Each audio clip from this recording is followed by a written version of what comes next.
Okay, so again a very interesting problem related to frequency, wavelength and velocity.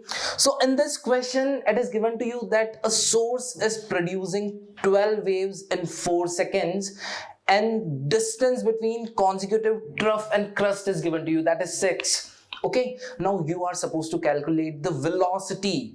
So velocity निकालने के लिए आपको क्या चाहिए? You need frequency and wavelength. तो जो आपको given data है, try to find out frequency and wavelength. कैसे निकाल सकते हो? So for frequency you need number of waves passing per second. तो आपको क्या दिया है? 12 waves pass हो रही है in 4 seconds. तो 1 second में कितनी wave pass होगी?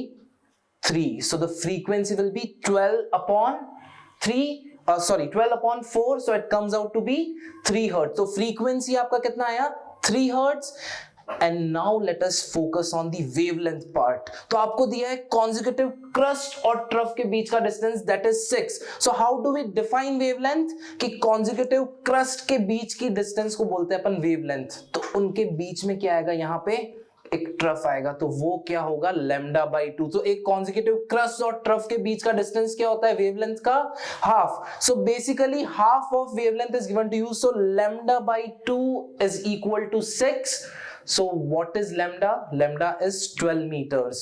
So to find out velocity, just multiply frequency with wavelength. So frequency is 3 hertz, wavelength is 12 meters. So 12 into 3 is 36 meters per second. So velocity is 36 meters per second.